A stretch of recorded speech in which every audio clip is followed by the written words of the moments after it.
Wind's really picking up out there, so I'm glad you have a warm, cozy place to listen to stories. Welcome to Cozy Horror with me, Dr. Plague. Let's get started on our 5 great stories today. This next one was actually written by Panda Lee and co-written by me, so I hope you enjoy it. It's about a strange house that a couple find and fall in love with, though they fall in love with it for different reasons. So let me take you on a tour of Reality House. "Oh my God, there it is! Stop the car, Jacob!" Lily exclaimed as the house she saw in the ad came into view. Lily and Jacob had been in the same neighborhood for most of their 12-year marriage.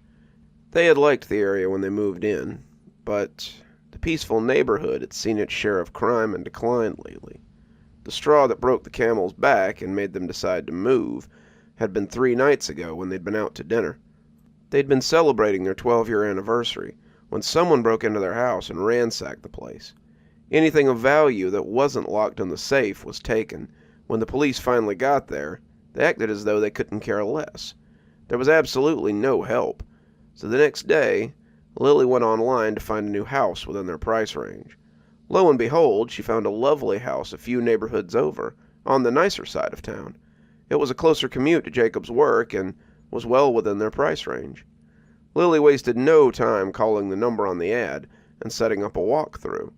They had set it up for that Saturday morning, but when Saturday arrived, Lily had gotten a short text telling her to go ahead and have a look at the place and sending her the code to the key box on the door. The owners said that they wouldn't be able to make it, but if they wanted to take a look, they could go right ahead, just to be sure to return the key when they were done and let them know what they thought. Jacob was very reluctant and wanted Lily to reschedule for a time when the owner could join them, but Lily wouldn't hear of it. She threatened to go herself, but that seemed to make up Jacob's mind, and he agreed to come with her. As they pulled into the driveway, Lily could hardly contain herself. She jumped out of the car and rushed to the porch, stretching her arms and taking a deep breath. The scent of gardenias filled her nose, the smell reminding her of summers she spent at her grandmother's house as a child. In fact, the front porch reminded her a little of her grandparents' house, too. The long porch stretched the whole front of the house, and it had several weather-worn rockers and a swing hanging from a pair of chains. Had her grandmother had a swing like that? Had Lily sat on it and swung when she was a little girl? Had she gone too high, perhaps? And Jacob leaned out the window, his hand over the phone. "Sweetheart, it's work. I gotta take this. I'll catch up with you as soon as I get done." Lily gave him a tart look and shrugged. She took one more deep breath before mounting the porch and approaching the front door. She had seen it on Zillow when she was looking for houses, and it had been one of the biggest reasons she wanted the place. It had 8 squares on the front. There was red, green, and green again, just like her grandparents' door. She could remember standing in front of the door as a little girl, feeling excited as she waited for it to open. Since her grandmother wasn't going to come to let her in this time, she put in the code and got the key to open the door. The door opened with a little creak, and Lily stepped inside with a broad grin. Jacob looked up at Lily as she walked into the house, thinking of how beautiful she looked as she walked past the threshold. He couldn't have known this, but it would be the last time he'd ever see her. As Lily stepped into the front hall of the house, she felt a bit of déjà vu. She felt like she was coming home, as if she'd been here 1,000 times before. On her right was a large archway that led into a sitting room. Lily decided to check out that room first, since it was the closest, and there was a window so she could look out and see if Jacob was coming in. As she walked into the room, she felt a strange change in the atmosphere, the whole thing beginning to shift. Lily walked to the window to call out to Jacob, but when she looked outside, his car was no longer in the driveway. Instead, there were several familiar-looking vehicles. Was that her parents' car from when she was 9? And that car looked like Aunt Judy's car. That truck parked on the street looked just like her grandparents'. But that was impossible. She'd watched her mom sell that car when she was 10. What was going on here? As she stood there confused, she heard a voice calling to her. Lily turned around, but she was no longer alone. Her family filled the couch and chairs. The room looked just like her grandma's sitting room from when she was a kid. She could remember seeing everyone seated like this once before, and the memory made her feel kind of crawly. As a child, they had often sat in her grandmother's sitting room during holidays or special occasions, but something was off today. Something wasn't quite how she remembered it. Everyone looked as though they had been crying. She didn't remember this scene from her childhood quite like this. Something was very wrong. As she abandoned her place next to the window, she walked as though in a haze to where her mother sat. She looked up as Lily approached and patted the couch next to her, motioning for her to sit. Her mother put an arm around her, not an altogether familiar feeling, and when Lily spoke, her voice was that of a very young child. "What's wrong, Mama?" Lily asked, looking around at everyone and seeing tears welling up in their eyes. Her father spoke first, though. "Lilybug, there's been an accident. Your grandmother fell down the basement stairs. She didn't make it." As those words left his mouth, everyone began to wail, and Lily felt her mother press her face against her head. Lily, however, sat speechless, trying to process what she'd heard. This wasn't how she remembered this. Was it? Lily got up from her spot on the couch and began to pace. Her memory of that day was fuzzy, but as she walked between the couch and the window, it began to solidify. She remembered her family telling her that her grandma had gone to live in Boca, not that she was dead. When Lily turned back to confront her mother, though, she found that she was alone in the sitting room again. The furniture, her family, everything was gone. The room was as it was when she walked through the front door, and Lily shuddered as a palpable chill ran through her. "Looks like a goose walked over your grave," she heard her grandmother say, and it was as if she were just in the next room. Lily rushed to the front door to get out of the house, wanting nothing so much as to smell the gardenias again, before she jumped into the car and told Jacob to drive away. She should have listened to him. She should have waited, but she'd been so eager to see this place. It had brought back so many memories, so many times that made her feel young again. But that was gone now. She didn't care how dangerous their neighborhood was. She would gladly live there for the rest of time if it meant that she could leave this mausoleum. The door, however, was gone. The entryway was still there, but the wall where the front door should be was a blank. She ran back to the sitting room window and started pounding on it, trying to get Jacob's attention. His car was back, and he was sitting in the front seat, but he didn't seem to hear her. "Jacob, please, help me!" she screamed, but Jacob didn't answer. He glanced up, but then looked back down to the phone, talking with Terry or Mark or whoever it was calling him from work. He couldn't see her. He didn't know she was stuck. And suddenly Lily realized she was alone. If she was going to get out of here, she'd have to do it herself. Lily thought she might as well look for another way out, and as if summoned, she noticed the hallway that ran opposite the sitting room. There would be a bathroom down there, if she remembered right, and some cold water on her face sounded exactly like what she needed. She headed to the bathroom, but as she got closer, she felt that strange shivering again. As she came closer, she could hear the sound of sloshing water, as if someone was splashing frantically in the bathtub. Lily stepped cautiously to the door that separated the hall from the small bathroom, and peeked in as the wooden barrier made a funny squeaking sound. She could see her father, knelt down at the side of the tub, and she could see him holding her mother's head under the water. Lily stepped back, the door opening to give her a terrible view of her mother's drowning. But it all seemed wrong. That wasn't how she remembered that horrible time when she was 12. Was it?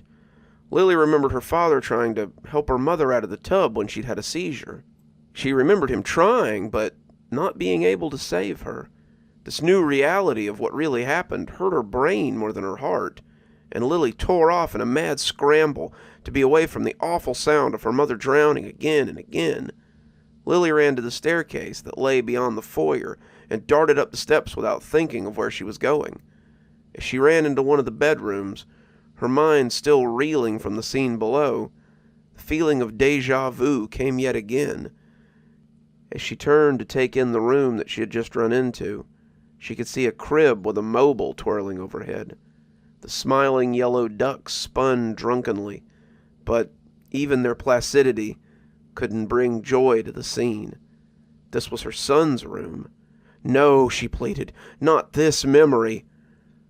Her husband walked into the room, holding their 3-week-old son to his chest.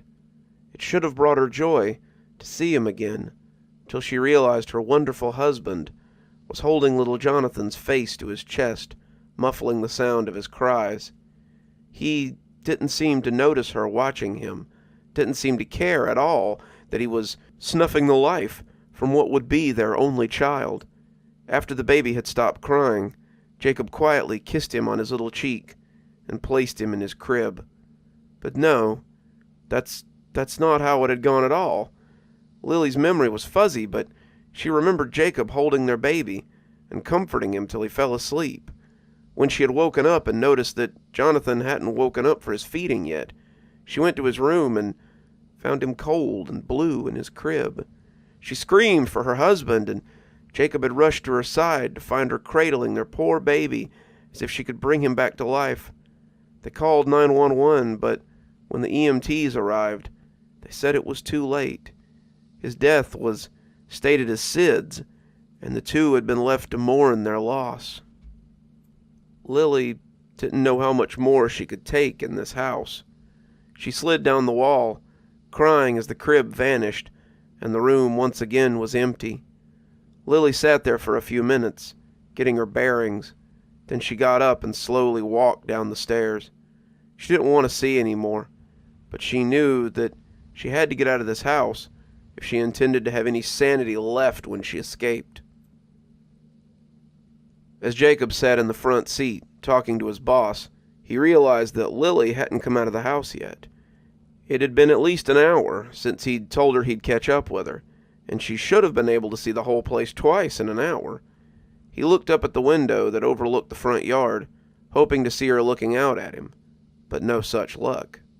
"Listen, Mark, we can handle the rest of this on Monday. I need to check on Lily. She's alone in the house we're both supposed to be looking at, and I'm getting a little worried about her." "Okay, that's fine. See you Monday. Bye." As Jacob climbed out of the car and walked towards the porch, he could smell a familiar smell. He stopped in the walkway and took a deep whiff, savoring the scent he hadn't smelled in years. It was bourbon and cigar smoke, and it reminded him of the Saturday night poker games at his dad's house. Dad's poker games had been full of both, and Jacob remembered peeking in as a kid so he could watch the festivities. As he got to the door and tried to open it to join his wife, the door was locked. He knocked, wondering why she had locked it behind herself if she wanted him to come take a look. "Lily, let me in, sweetheart. I'm sorry it took so long, but you know how much of a windbag Mark can be." But Lily didn't respond. He knocked a little louder, but still no response. At this point, Jacob began to worry that something had happened to her. He pounded on the door, his fears coming back at the thought of what could be happening to his wife. Hadn't he thought this sounded like a great way to get robbed or kidnapped? He didn't know this guy from Adam, and he had just let his wife go in alone. What had he been thinking? "Lily," he yelled as he beat on the door, but no answer came. Lily walked down the steps and into the basement as if in a trance. She was numb from the torture that this house had put her through, and just wanted to be outside in the sun again before it could show her anything else.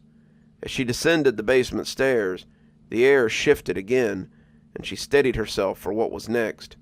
She opened her eyes to see that she was in her own basement, but something was off.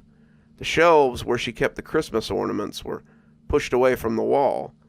As she walked over to see why it was pulled away, she saw a trap door under where the shelf usually was. The door was open, and Lily could hear something down there. Whatever it was crying out softly, as though too weak to scream. Jacob, worried and a little angry, decided to try to find another way in.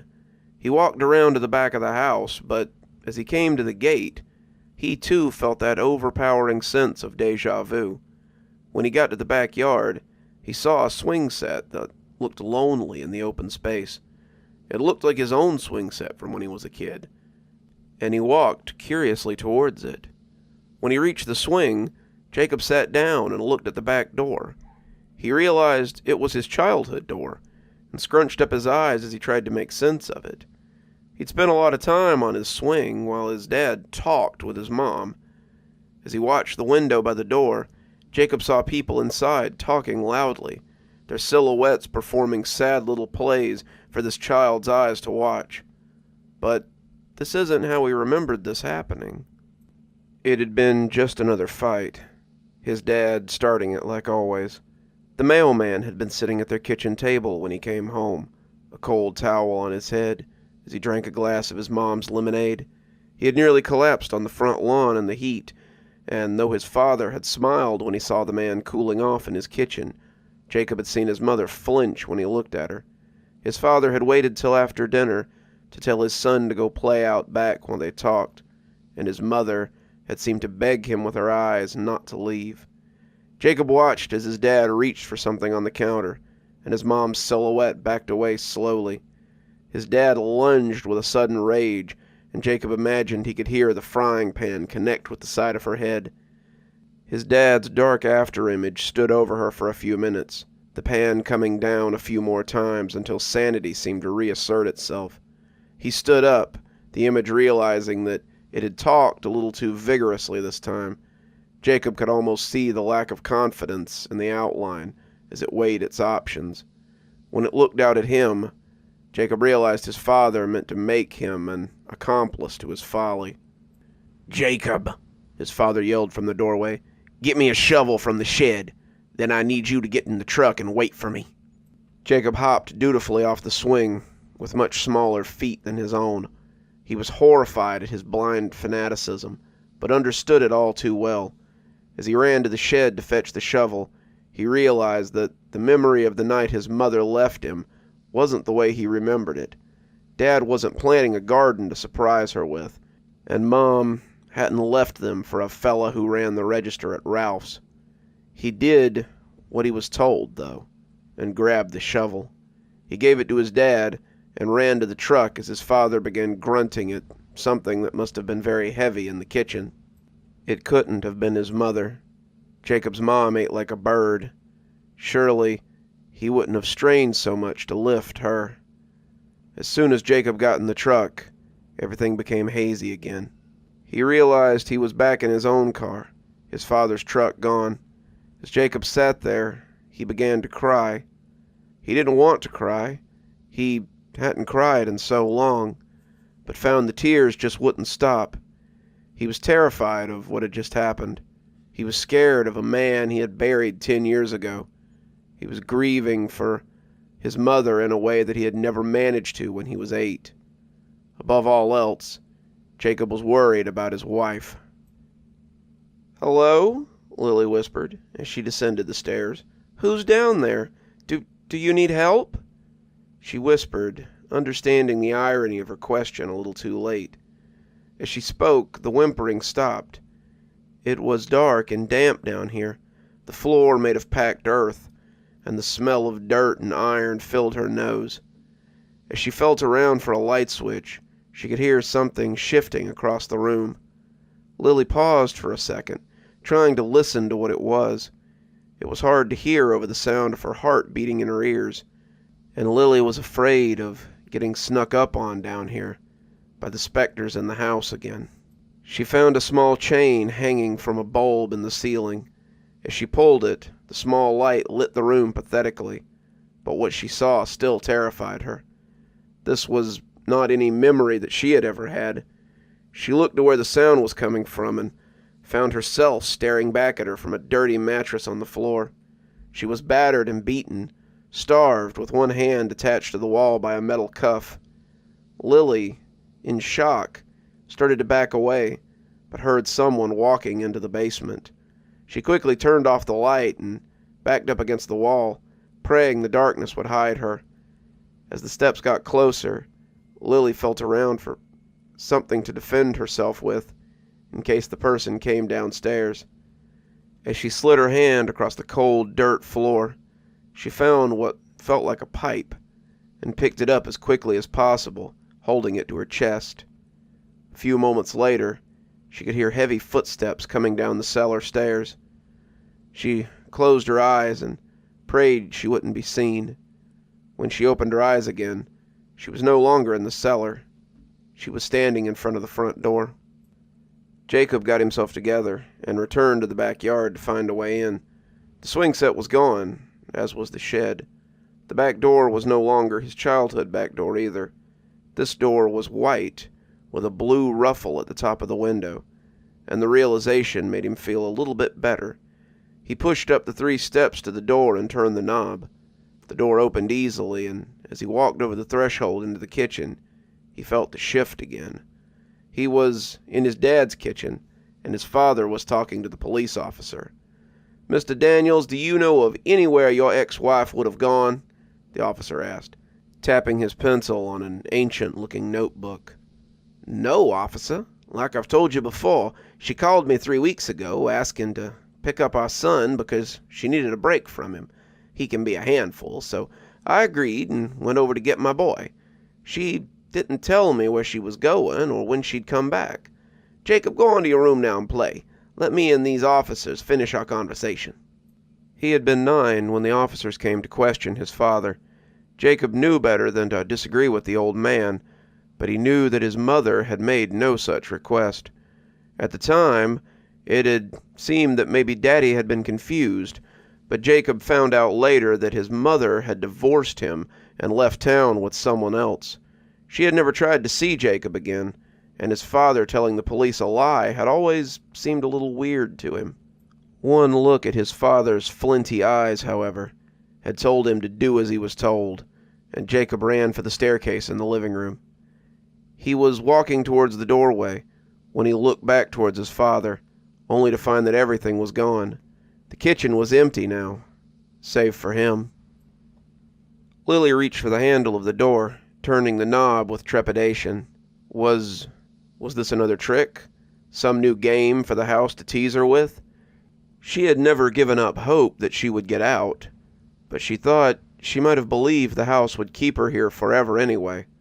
Would they even find her body, she wondered? Would they know it was her if they did? The door swung open, and Lily was again assaulted by the smell of gardenias. She came down the steps, running over the walk, and found the car exactly where she'd left it. She almost saw Jacob sitting there, the phone still pressed against his ear, but when she stuck her head into the window, she found the car was empty, the keys still hanging in the ignition. Lily wasn't sure what to make of this, and as she sat in the passenger seat, her mind started trying to make sense of what she'd seen. She realized her marriage, her whole life, was full of these little lies. Her mind made up memories to protect her from reality, but the house showed her the truth. She remembered what her father had done to her mother and what her husband did to their son, and she felt disgust well up inside her. "How could I be so stupid?" she whispered, tears coming unbidden. That still didn't explain why she had seen herself down in that cellar in such a state. As Lily thought about it, she realized she needed answers. She climbed over the driver's side and turned the key. The engine came to life, and Lily peeled the tires as she headed home. She wouldn't feel safe in that house until she checked the basement to be sure of what was there. Jacob would be angry if he came back to find the car missing, and if such a place existed in her home, she would likely find herself in there if he made it home. Jacob called out to Lily, hoping to find her safe and sound as he made it to the stairs. He could hear someone upstairs, and he kept calling for his wife as he ascended. He could hear someone crying in the bedroom to the right of him, and he was afraid that she had gotten hurt, or worse, that someone had hurt her. "Sweetheart, is that you? Are you okay?" he called out. He slowly opened the door and peeked in to see himself holding their son. His wife cried as she watched him smothering their son. The baby had been crying for hours, and Jacob couldn't handle that high-pitched squeal anymore. He snapped, and it was something he regretted every day. He had tried to move from beneath the shadow of his father, especially after what he'd done to Lily, but it seemed that you never quite forgot the old ways, or the old lessons. He reached for Lily as she lay there crying, but as his hands passed through her, she turned to dust beneath his fingers. Everything melted away like dandelion fluff, and suddenly the room was empty. As he backed out of the room, he heard sobbing from the bedroom across the hall again. Jacob's hands shook as he reached for the knob, but he had to find Lily and make her understand how sorry he was for their son's death. He peeked inside as the door creaked open and could see his own bedroom.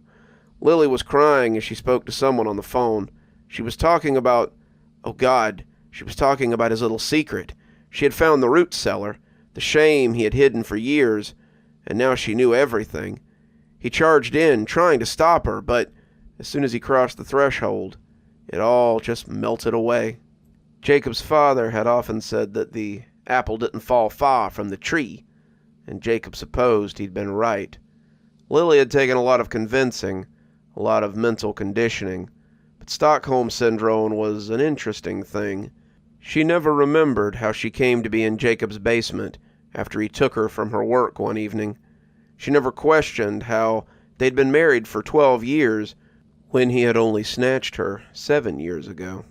She had accepted that there were no pictures of their wedding because of the fire that had burned their apartment. She had accepted that their son had died of SIDS too, though he thought maybe that one had been harder to swallow than the rest. In many ways, it was like her mind created answers for questions before they were asked.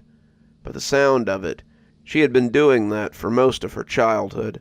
Jacob's childhood had been fraught, but Lily's had been something from a pulp novel. She'd been happy to forget, happy to cloud her own mind with misty memories and rose-colored tint. But this damn house had probably shown her all sorts of things that pulled the wool from her eyes. As Jacob sat in the empty room, he wondered if prison would be worse than living in this warped memory for the rest of his life. The whispers from the house told him that he'd never get to know. There would be no open door waiting for someone like Jacob. The house had a new toy, a new rat in its cage, and Jacob would never bask in the sun again. Whew, wind's really kicking up out there. Good thing you have a nice warm spot to land, and a lot of great stories yet to come. Going from creepy houses to creepy festivals, we learn about how a town celebrates a certain festival and what the meaning might be behind it. So, let me tell you about Purga de Rata. The celebration of Purga Rinvadaro was a celebration that was highly anticipated in my town. The celebration is always capped off by the hunting of the mice, which was the highlight of the event. On the first day of the feast, we opened the door to find 3 masks attached to our doorknob. This occurred year after year for as long as I could remember, and I didn't think it was strange at all. Every year we would open the door, find the cat masks, long, wiry whiskers and pointy black ears, hanging from the doorknob to our home. There would be one for my mother, one for my father, and one for me.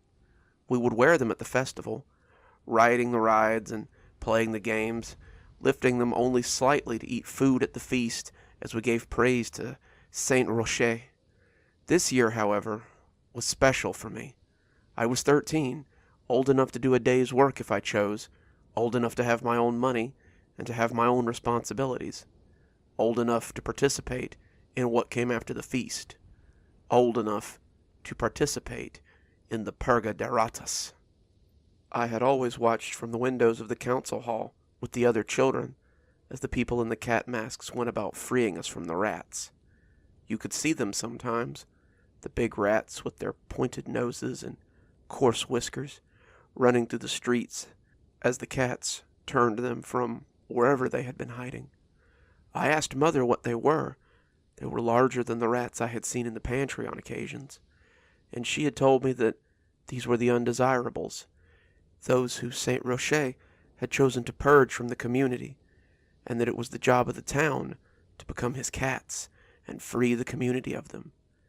I asked her once if we could be chosen by Saint Rocher to be purged on that night. She told me I'd better pray it never happened.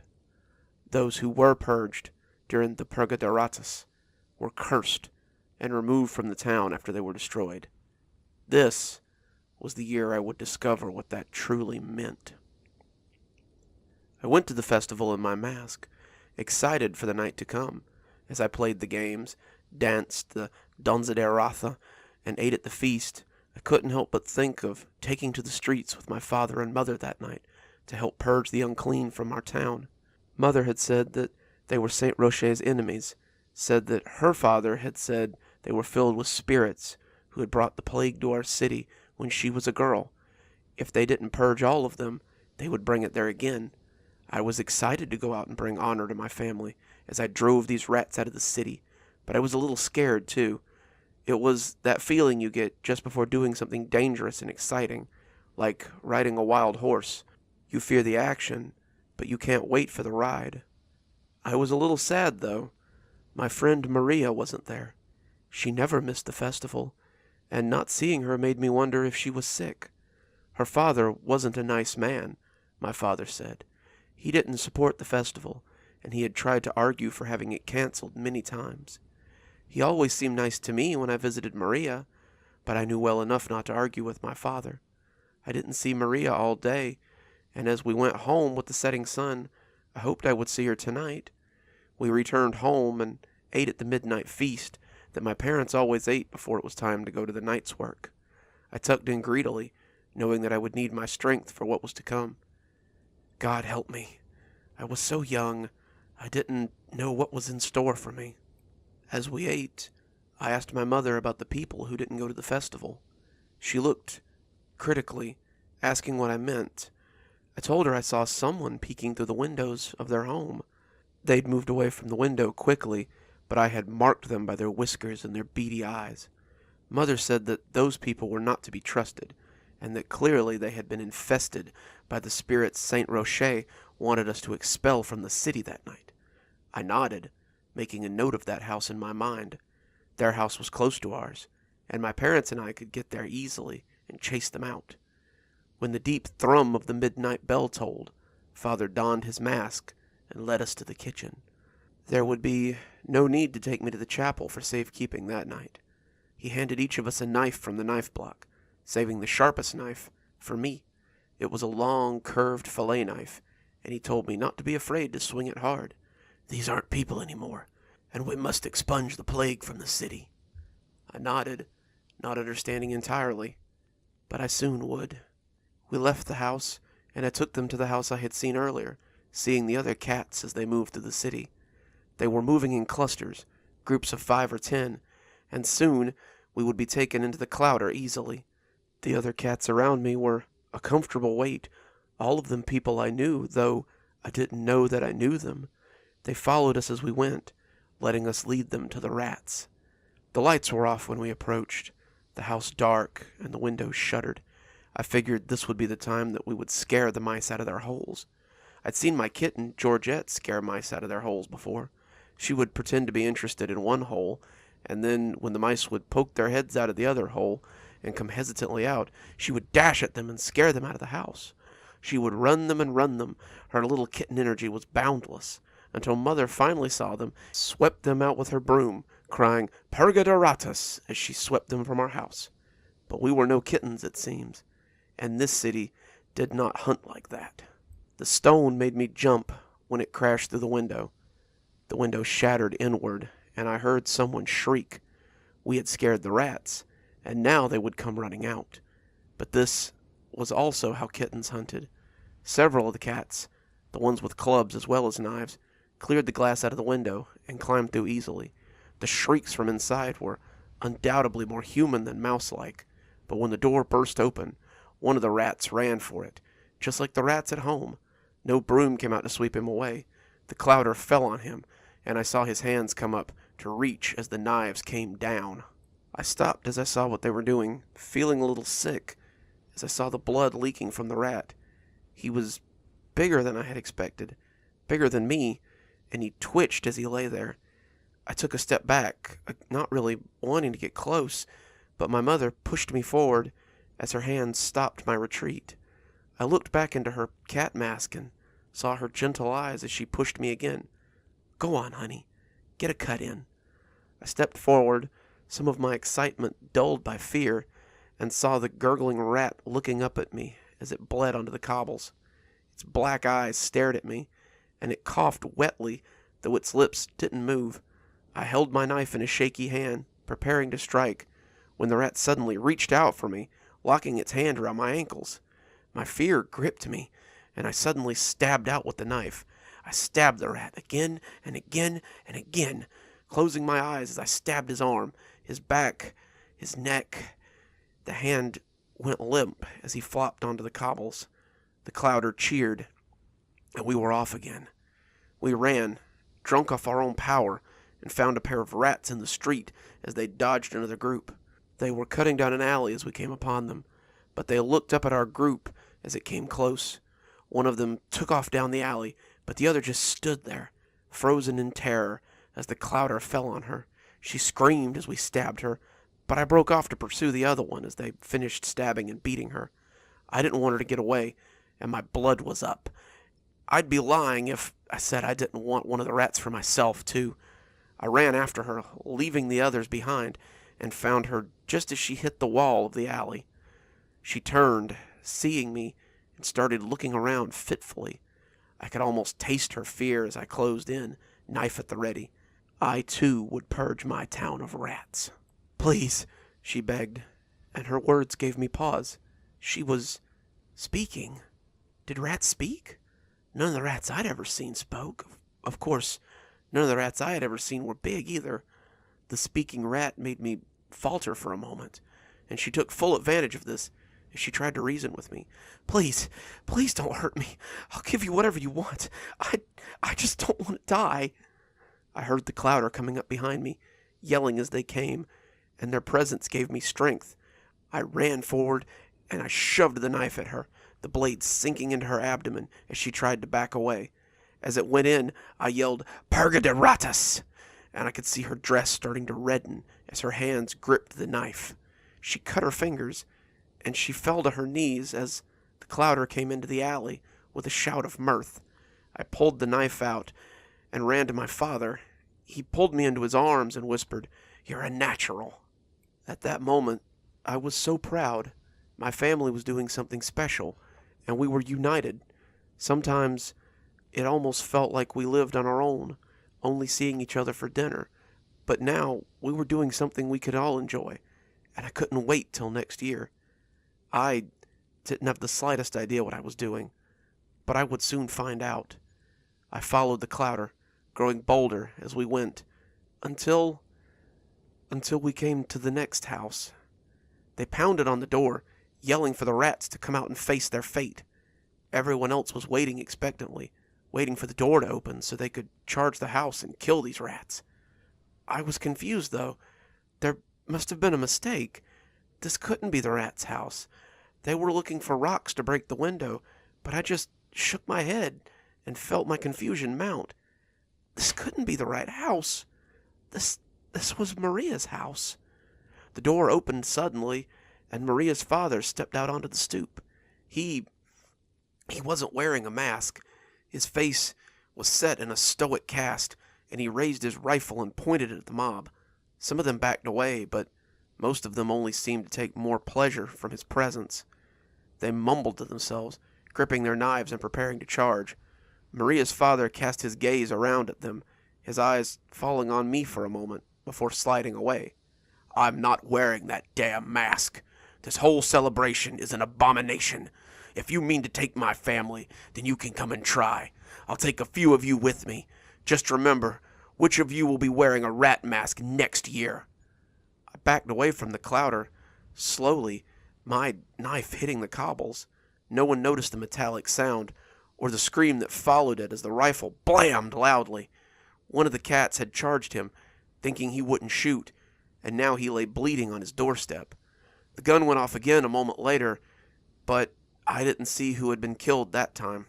I was running, head down, my mask forgotten, as I turned from the carnage that I now understood was not a magic festival or a fight for our town from giant rats. We were killing our friends, our neighbors, and I would never understand why. I ran as the tears streamed down my face, and I didn't stop running until the sounds of rats and cats were behind me. I ran until the woods enveloped me, the lush fairy tale woods that seemed to surround our home. The trees whipped at me, the roots pulled at me, and I just kept running. I ran from the horror, from the chaos, and I didn't stop until the ground went out from under me. Suddenly I was tumbling. I was rolling down something, and I put my hands up to my face to protect myself. I was so confused, so frightened, and when I hit my head on something, my vision got very blurry. I kept rolling, struggling to maintain my consciousness. I was slapping against the bushes and banging against small rocks, and when I finally came to a rest, I felt warm, solid ground beneath me.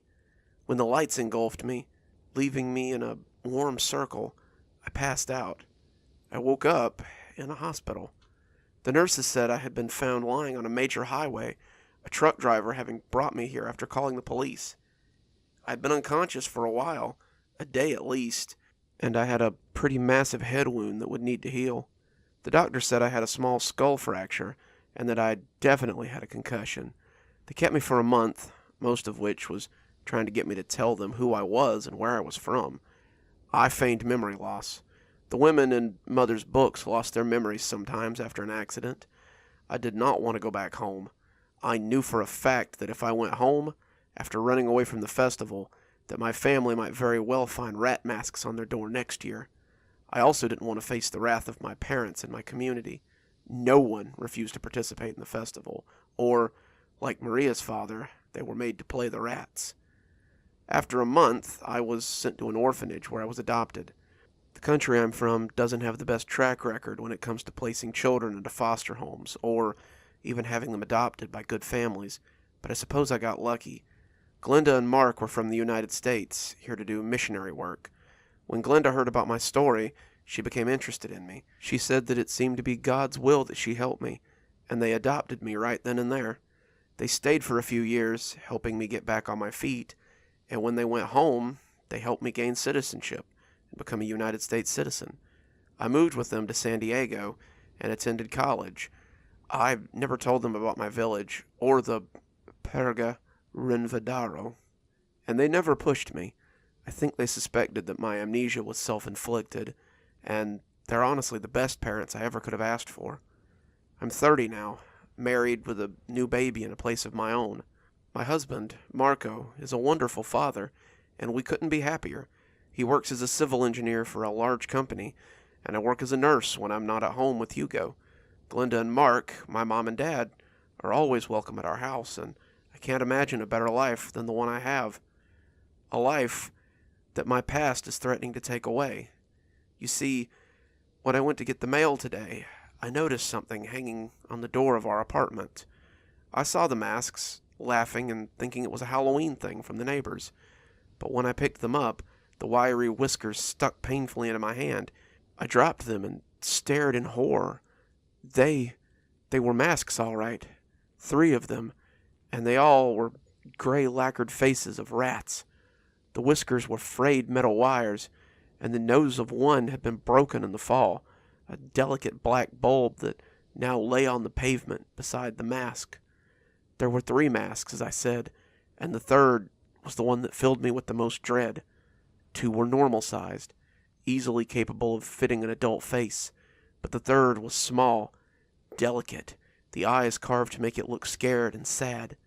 A mask for a baby.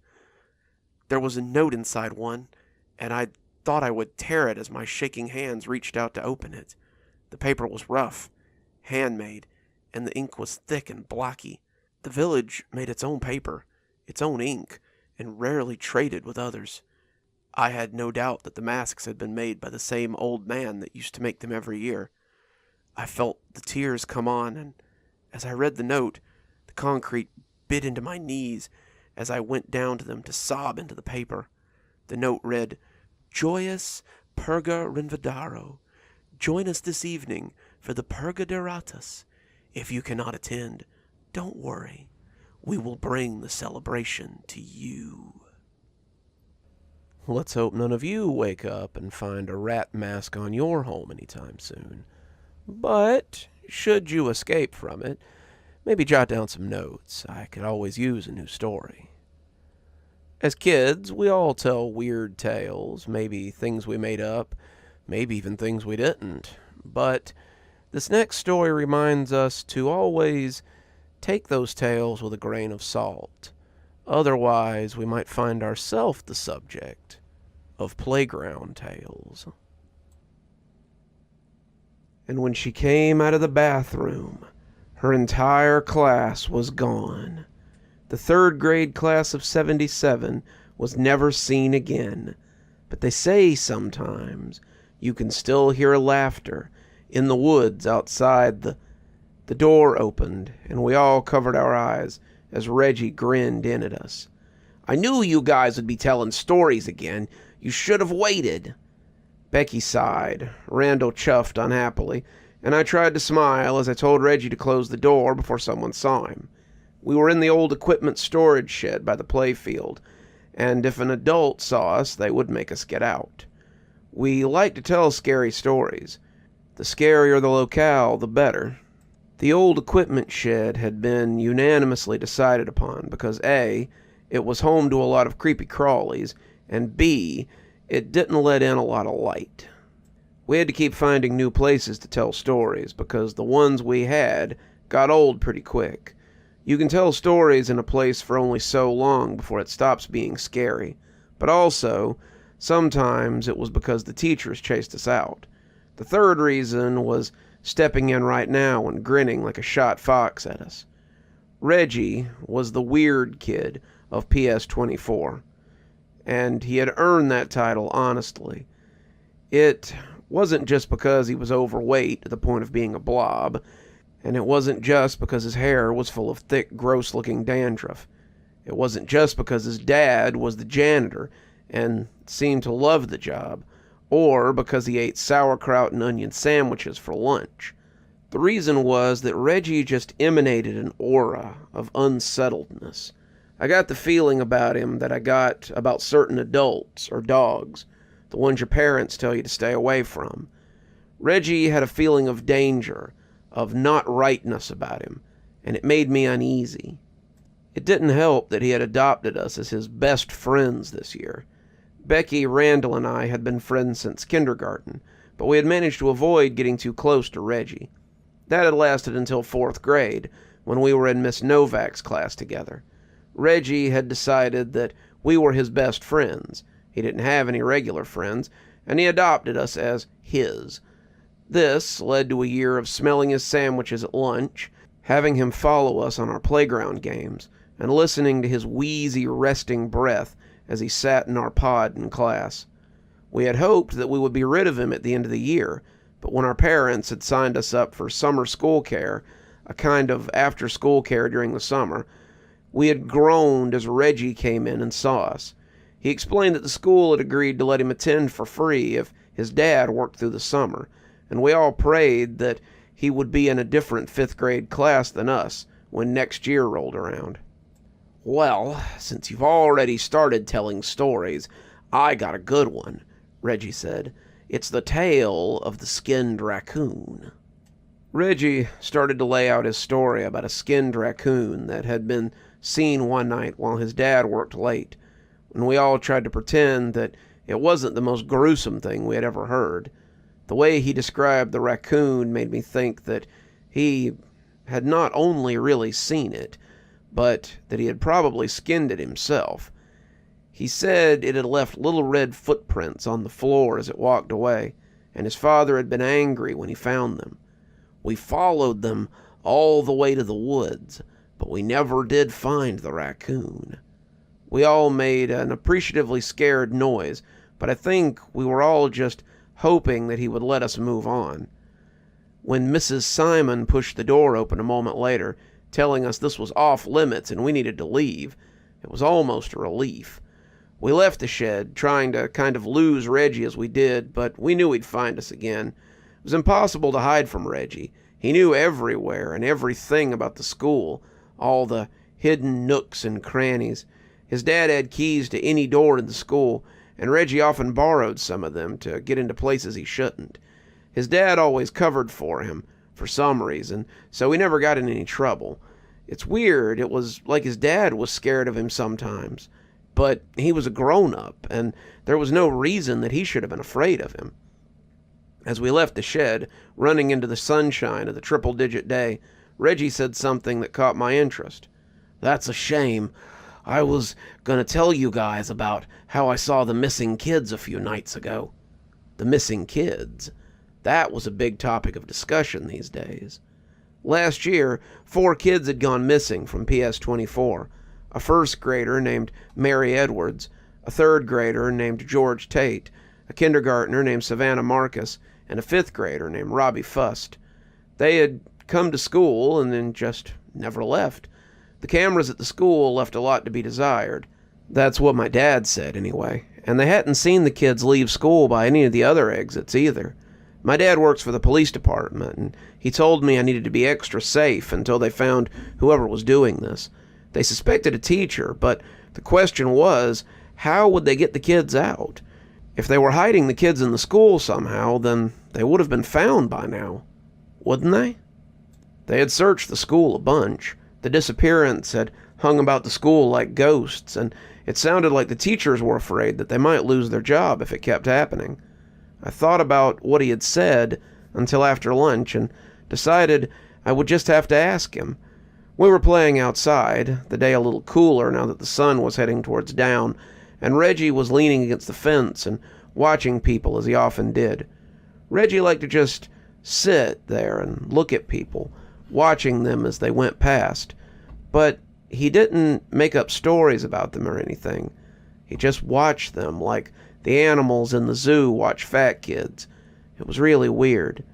"So Reggie," I said, and Becky and Randall looked surprised since we never really talked to him and just accepted when he talked at us.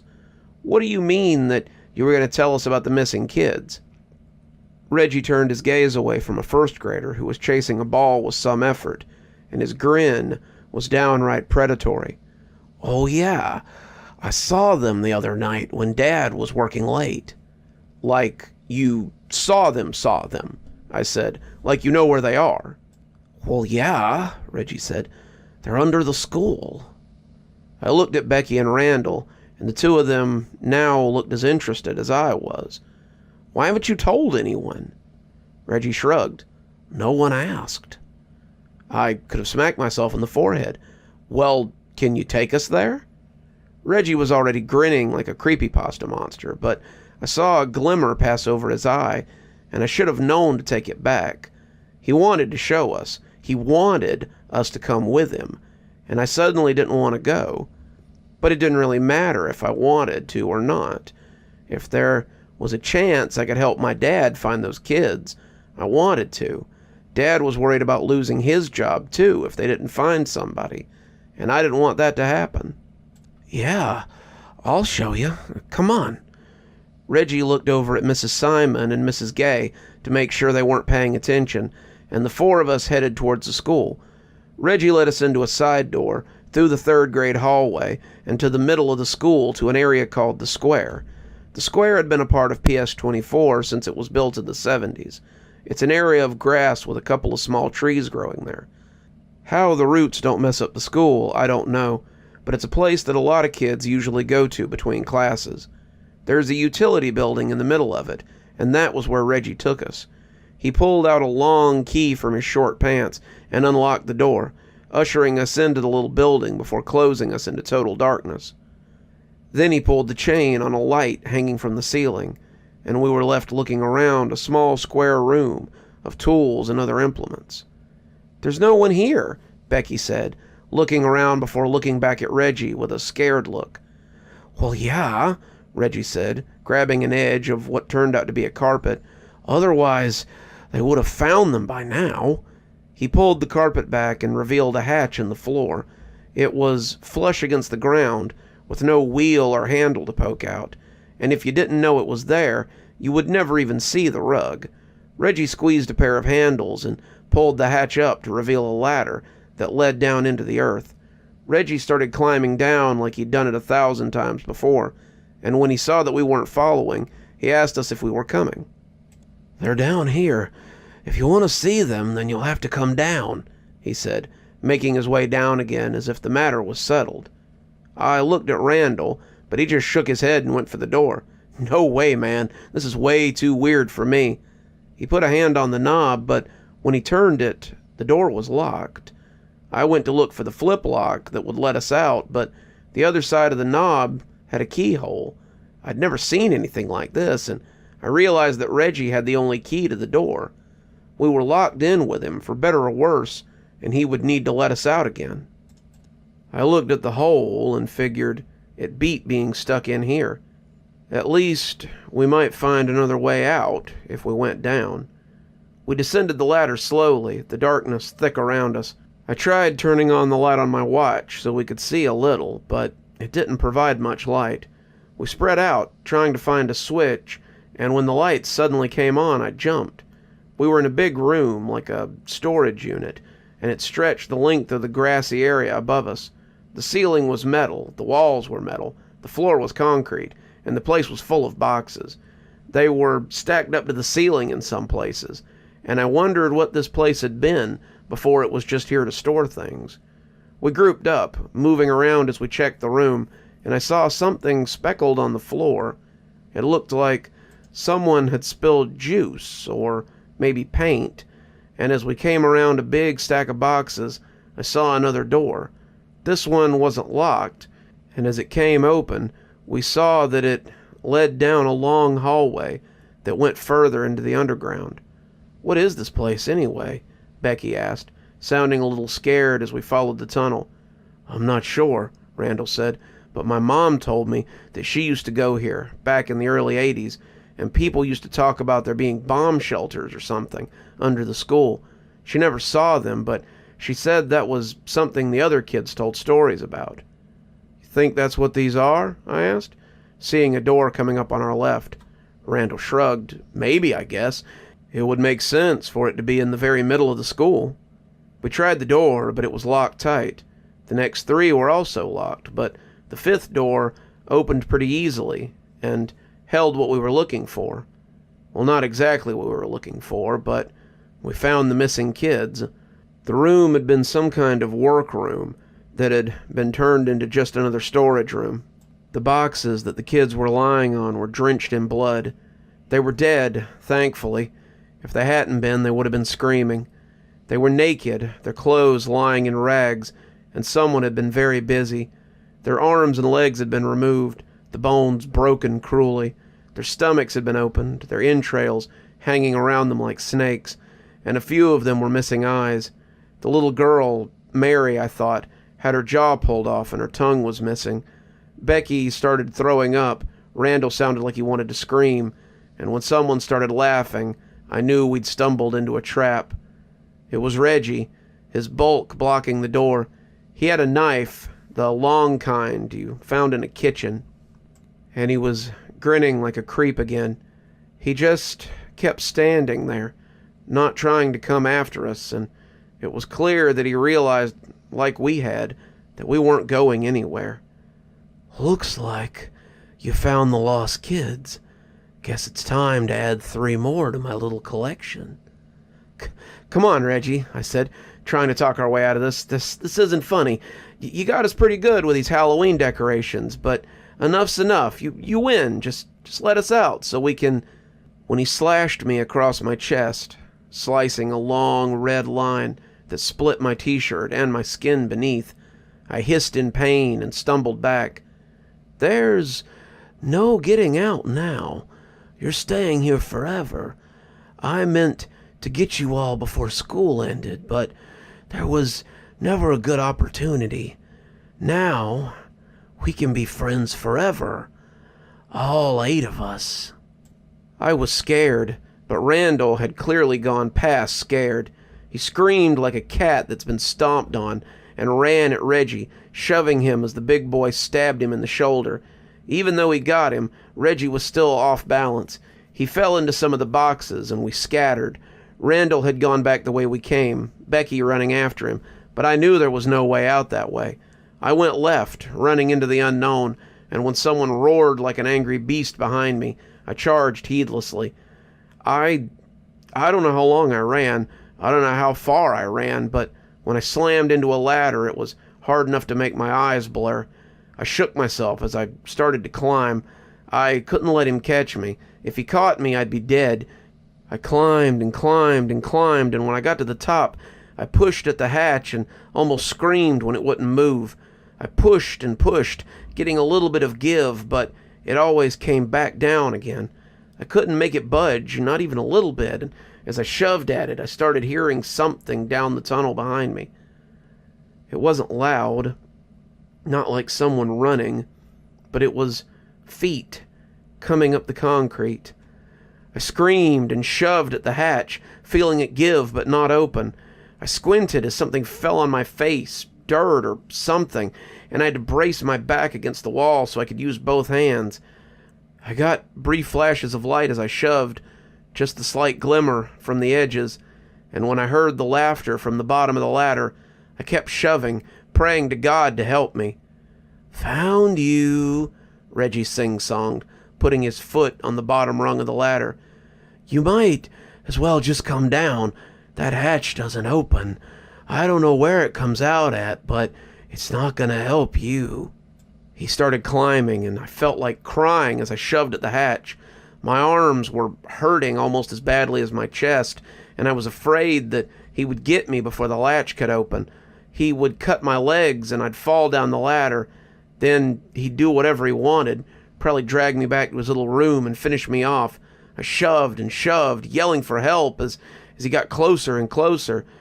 He was climbing slow, on purpose, really stretching it out, and his words were muffled by the knife that he held in his teeth. "Scream all you like. No one is coming to help." But we both squinted when the hatch came slowly open, and I saw the faces of about 7 or 8 kids I recognized from the program. They helped me out, yelling for a teacher as Reggie retreated down the ladder. They had seen him, though. They knew he had been down there, and as the teachers came running, I was lying on the grass and breathing heavily. I was in a corner of the field, the back corner by the utility shed, and the kids had been playing kickball when they heard a loud shrieking noise that had come from that direction. It was the hinges on the door, long ago grown over with grass and covered with dirt. They came over and saw it opening and closing, and when they heard me yelling, they came to help pull me out. The group of them had managed to fling it open, and Mrs. Simons was running to see what they were talking about. I breathed a sigh of relief. I told them what had happened, told them how Becky and Randall were still down there, and Mrs. Simons sent someone to call the police, but wouldn't go down there herself. "If what you're saying is true, then it would be dangerous for us to go down there until the police get here." They came pretty quick, my dad with them, and I told them the story again and begged them to save my friends before he hurt them. They went down the ladder, guns drawn and flashlights out, and my dad and another officer told me to take them to the shed that Reggie had brought us down from. I took him there, but the door was standing open, and I knew that Reggie had fled. Dad went down the ladder, and to my relief came up with Becky and Randall. They were scared, but unharmed. They told us how Reggie had come running for the front door and climbed up while they hid behind some boxes. They said he hadn't even noticed them as they ran, and he seemed pretty scared. They took the bodies out in bags, and the whole place was covered in tape. They got Reggie's dad, too, and he told them how he had known there was something off about his son, but he hadn't known what it was. I know it's not right to be afraid of your kid, but I was really afraid that he would kill me one night. The police decided he hadn't had anything to do with it, though I heard the school fired him for knowingly letting Reggie take his keys and get into restricted areas. As for Reggie, no one knows what happened to him. Wherever he ran to, he was never seen again. Now the ghost stories around school are about Reggie and how he's just waiting for his next chance to kill more kids. If they'd been down there in those tunnels that day, if they'd had stood face to face with the psycho while he contemplated killing us, they might not be so quick to tell stories about him. We're going to head right into a classic. A classic that one of these days I intend to do a book about. I'm just dragging my heels a little because I've got projects I want to do more. But it's such a great story, and it's honestly one of my earlier works, so I do hope you enjoy Patches. I ran into the house and slammed the door behind me. Looking around frantically, I called for my parents. At that moment, I became about 4 years old again. My fear congealed in my guts when I realized they weren't home. They were gone, out of town, wouldn't be back until tomorrow night. That's why I'd been staying at Billy's in the first place. That's why Billy was thump, thump, thump. "Open up, Johnny, I know you're in there," said a slurry voice, sing-songing the words as the owner tried to bowl the door down. I turned and shot the bolt before backing away from the front door as though it might bite me. The wood on the thick old door, solid enough to rattle the windows when it slammed, looked like it was bowing in as whatever was on the other side pushed at the wood. The door warped and twisted and suddenly seemed made of clear film as handprints imposed their image into it. It couldn't be. It just couldn't be.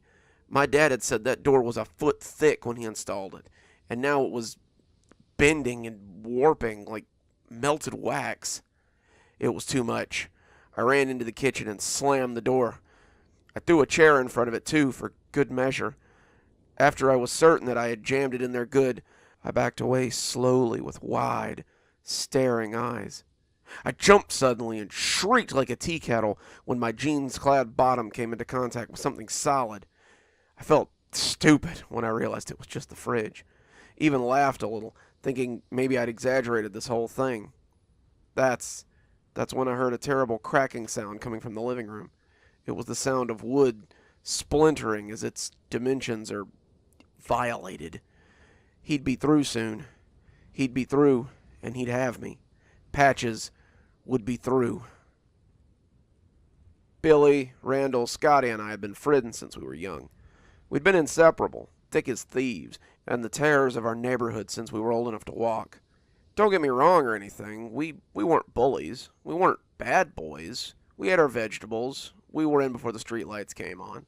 We kept our grades up. We were polite to anyone that we met. The problem was that we liked to play pranks. What child doesn't like to pull a prank now and then? Attack on a teacher's chair, a whoopee cushion on a classmate's seat, a frog in a backpack. We'd done them all, and it had given us a bit of a reputation as troublemakers.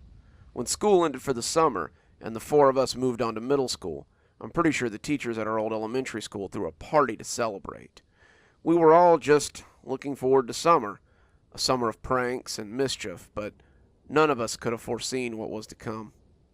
After 3 weeks of no school, limited parental supervision, and way too much free time on our hands, we started to get bored. We'd pulled some pranks. Putting mud in Miss Laverne's washing machine had almost gotten us caught, but most people were already wary of us because of our reputation as pranksters, so it was getting hard to pull a really good prank like we wanted. One afternoon, though, the four of us put our heads together and thought of all the people we hadn't pranked yet, and only one person in town came to mind: Patches. The front door crashed open like it had been shot with a cannon, but in the wake of the break-in, I was treated to nothing but a long silence from the living room. No footsteps headed towards the kitchen, no slurry voice trying to call me out. Just a long, uncomfortable silence as I sat with my back against the solid old refrigerator and waited to see what would happen. I counted in my head. 1, 2, 3, and when I got to 100, I worked my way up to my feet and took a hesitant step towards the kitchen door. That's when the knob started to turn frantically. It turned left, then right, then left again, and someone pushed against it and swore loudly when the chair stopped it from opening. He slammed against the lame barricade, and I saw one of his bloodshot eyes peek through the crack as it trained onto me. The eye went wide in mirth, and I heard the slurry voice call my name again. He rattled at the door a few more times before opening it as far as he could so I could hear him. Johnny! Johnny, Johnny, Johnny! Don't you want to see what you did to your old pal Patches? Don't you want to see what you and your friends did to me? Maybe when I'm through this door, he slammed his weight against it again, I'll give you a taste of what I gave the others. Billy squealed like a little girl when I twisted his fat head right off his shoulders. He screamed through the door as he put his whole weight into the hit, and the legs of the chair started bucking as it got ready to give. I didn't wait to see what would happen. I tore up the stairs as fast as I could, taking the little staircase in the kitchen. Just as my feet touched the bottom step, I heard the door crash open, and I put on a burst of speed. As I hit the halfway point, something grabbed my ankle, and I fell hard onto the rough wooden steps. I bit my tongue on the way down, and felt my lips split as I hit the stairs. One look at what stood at the bottom, though, and both of those pains were nothing. His hand was wrapped in the same threadbare mittens he'd worn in life, and it clutched my ankle as it looked like his arm stretched from his body, so it hung halfway down the stairs behind him like a fire hose. Patches stood at the bottom of the stairs, dressed in his soiled, cast-off clothes, and grinned his gap-toothed smile, which had become decidedly moldy in death. He started pulling on me as I struggled to get back to my feet. Patches was a tramp, a sort of city pet, and the residents thought he gave our town a colorful appearance. They'd all grown up with Mayberry and Mayfield. Small towns were expected to have a friendly tramp who stole the occasional pie or was caught sleeping off a bottle at the bus station. Patches never stole any pies. He was welcome to a piece on the front porch of almost any house in town. But he was drunk most any old night of the week. He could be seen staggering out of Jimmer's and down to his camp by the river most any old night of the week. He never caused any trouble, though, and the police never felt the need to throw him in the drunk tank or hassle him at all. I would have called us friends at one time. Everybody in town hired Patches to do odd jobs for a little money now and then.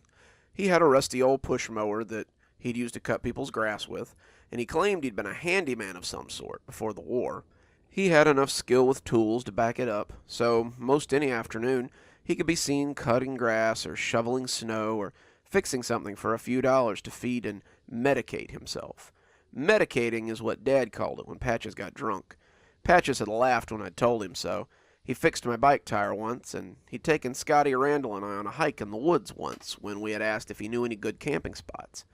He was a nice guy, sober or drunk, and I don't think I'd ever seen anyone in town have any trouble with him. We shouldn't have pranked him. It was wrong. I wish now that I could take it back. Pranking him had been Billy's idea, but we'd all gone along with it. Billy's dad owned the hardware store, and he was just about the only guy in town that didn't really trust Patches. Billy's dad headed out for tramps and vags, and he taught his son to be mindful of them as well. Tramps like a no-good dog pretending to be good. He'd tell us when he saw Patches wandering around, "You might pet him 100 times and not get bit, but when you take your eyes off him for half a heartbeat, he'll bite you." I didn't think Patches was like that, but we knew better than to argue with an adult, so we just nodded and said we'd be careful. Billy had a roach, the rubber kind that you got from the joke shop for a nickel, and he put it deep down in a corned beef sandwich and told me to take it over to Patches. "Why me?" I asked, not really wanting to prank Patches, but not wanting to seem chicken. "He trusts you. Your dad's always paying him to do stuff, and I've seen him talking to you on the front porch," Billy said. "He hasn't gotten work for a few days now, what with this heat, and he's probably getting hungry. He'll bite down on that sandwich and see the roach and freak out." We all laughed a little at the thought of Patches biting down on that roach and freaking out. We'd have all freaked out, too, if we found a roach in a sandwich. Afterwards, we'd all have a good laugh and find someone else to prank. He looked up from where he was sunning himself and smiled his gap-toothed smile at me. "Oh, well, hey there, Johnny-O. What you say, old sport?" he asked in his thick southern drawl. "Nothing much. My mom packed me a corned beef sandwich for lunch, but I'm not really a big fan of corned beef. I thought you might like it." I held the sandwich out to him and tried my best not to smile. Patches took the bait at once. "Oh, well, say there, that's mighty fine of you, old sport. Been here a day and a half since I had me any victuals." He He took the sandwich and had a big bite, chewing with relish. "By the way, I saw Miss Laverne's washing machine." He slapped his knee as he gave a big donkey laugh. "I was 3 hours cleaning the mud out of that contraption. I guess I should thank you boys for the work." He laughed a little and took another bite, and when he did, I saw the gleaming head of the plastic roach sticking out of the sandwich.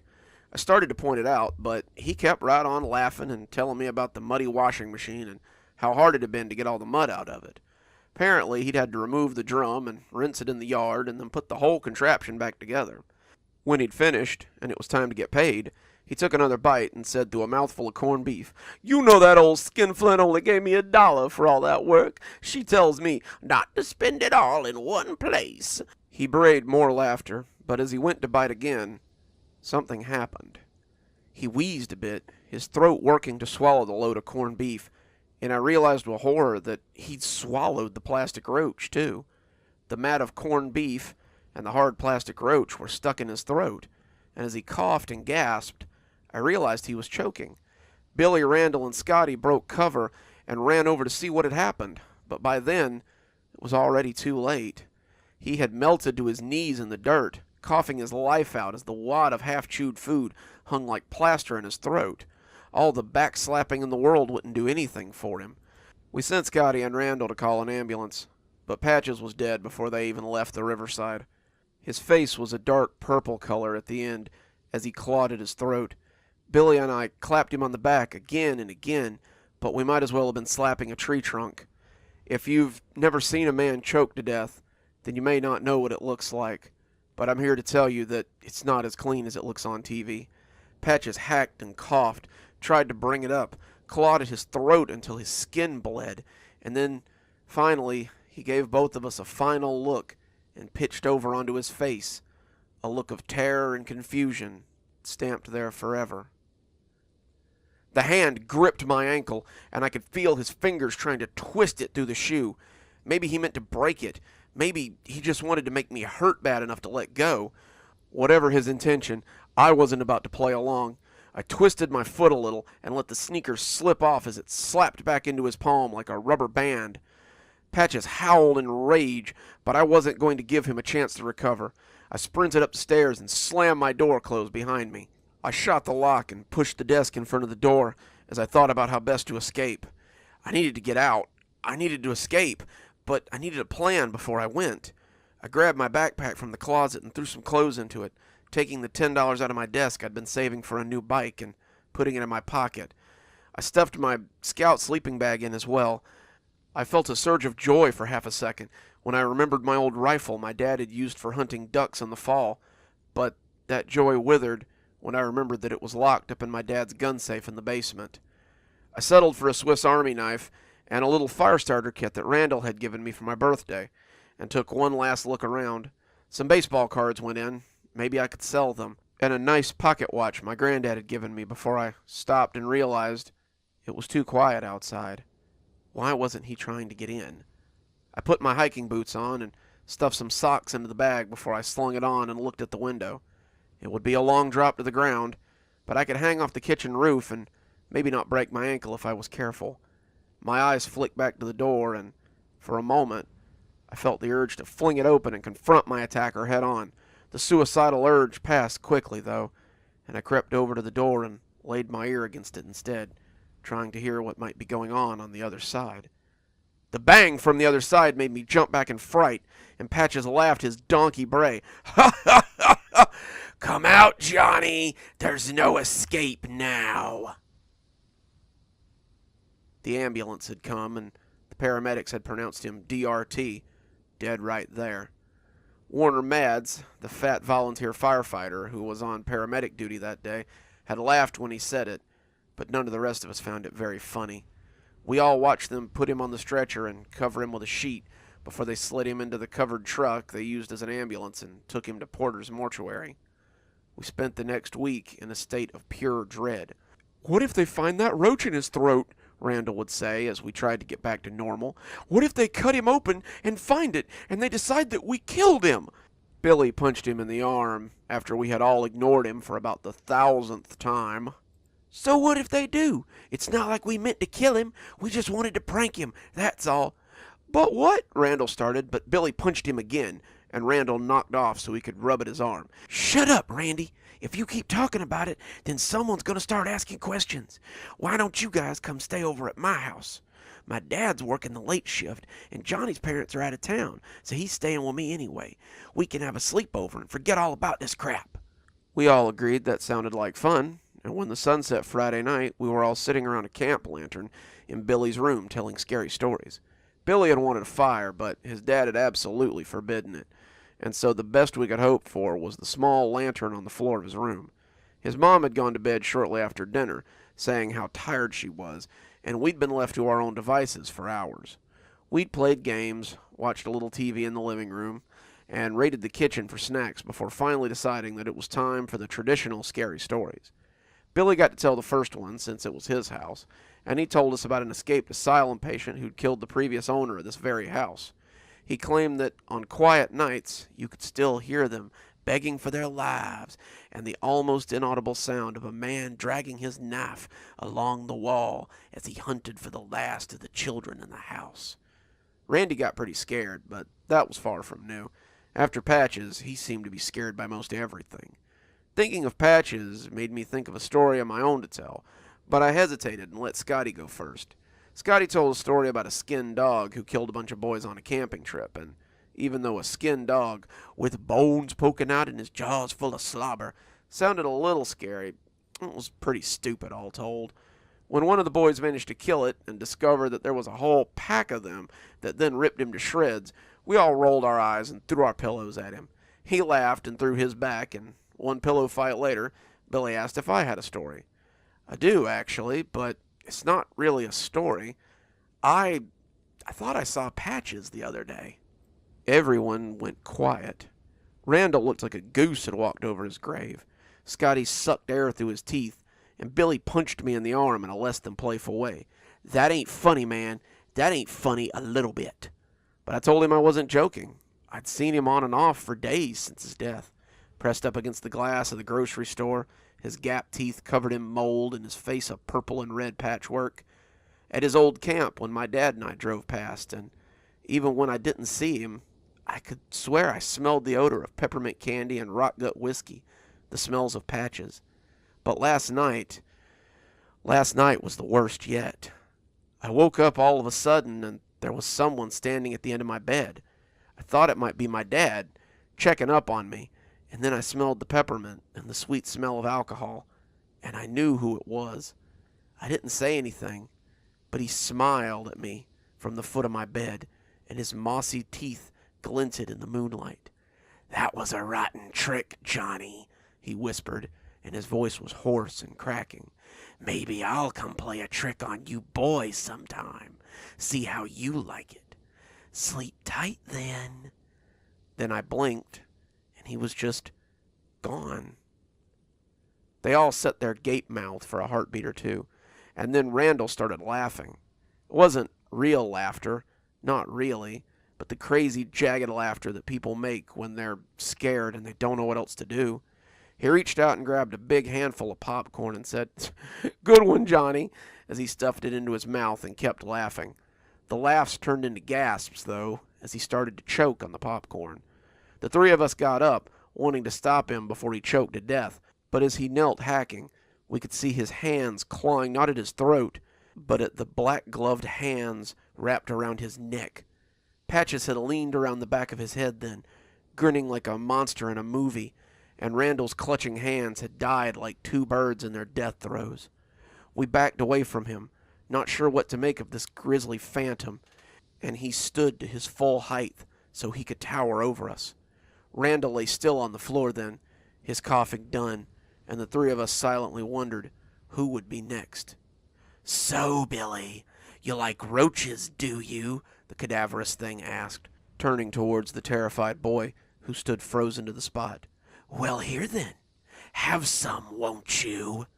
Billy gagged, and a single glistening roach fell from his lips.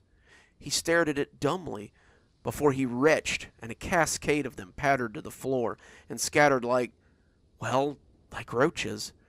He went to all fours and kept vomiting up the glistening insects, his body racked with sobs and heaves, as Patches laughed merrily over his handiwork. It was too much. I bolted for the door and never saw what happened to Scotty.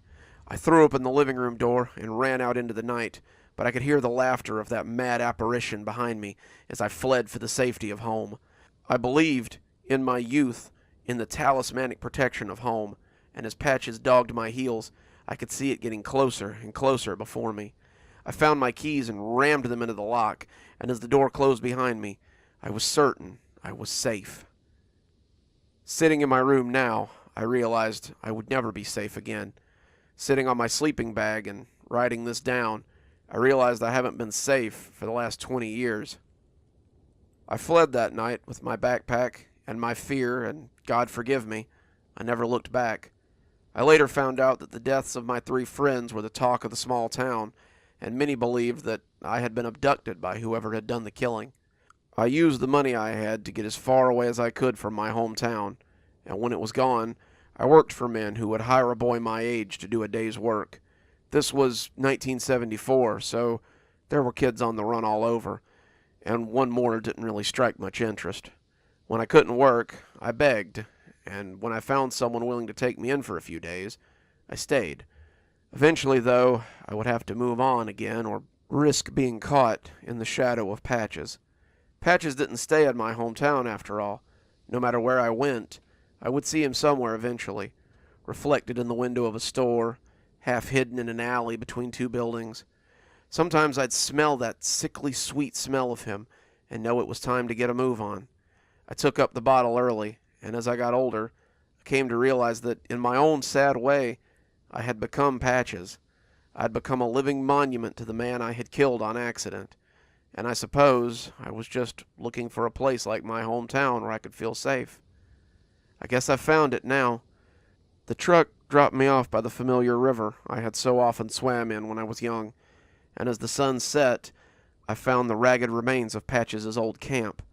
The town has changed, as I knew it would, and the attendant at the corner store gave me a dirty look as I used my last $5 to pick up a bottle of Irish Rose whiskey. I didn't care. By tomorrow, I'd just be another curiosity piece in the local paper. Homeless man found murdered by the river, it would likely say. And after 20 years of running, I guess that's not too bad. The bottle's half gone now. So was the sun, as I sit here making my final notes. I'm sitting in the spot where his camp used to be, and the sounds of the river, the frogs, and the crickets just tuning up behind me, are almost soothing as I wait for my death to come. He'll find me now, I'm sure of it, and after all this time, it's almost a relief. A shadow has fallen over me, and a familiar voice asks, "You gonna finish that bottle, Johnny?" I looked up into the unchanging face of horror. I hand it up to him and smile. "Guess not." One more story for you. And you better break out the tissues, because this one's definitely a little sad. Let's go to that place where all childhood friends go. Our dogs and cats, our rabbits, the things and the creatures that so often escape our notice until we're old enough to suddenly say, "Whatever happened to my old friend?" Let's take a trip out to Pasture. I knew there was no way I could have seen him, but I could swear I saw my old dog, Blue, standing near the fence of Sanders' farm. I work out of town, the town I grew up in being pretty tiny, and I have to pass Sanders' farm anytime I come home from work. Sanders' farm has been a landmark since before I was born, and it grows most of the produce for town. Herschel Sanders runs a very successful produce stand in town and sells crops to grocery stores all over the state. He's a bit of a local celebrity, and he seems to be the only person in town doing well for himself besides Cotton's Antiques. He also owned the farm my parents were supposed to have dropped Blue off to when I was a kid. Blue had been a good dog, a great companion for a kid my age, but maybe a little too rambunctious for my parents' liking. He'd been a mutt with pointy ears, a thick coat of soft brown fur, and a pair of green, inquisitive eyes that never seemed to get tired of darting around for something to chase or catch. I loved him, but for two adults in a small house, we lived in an apartment at the time, he must have been a nightmare.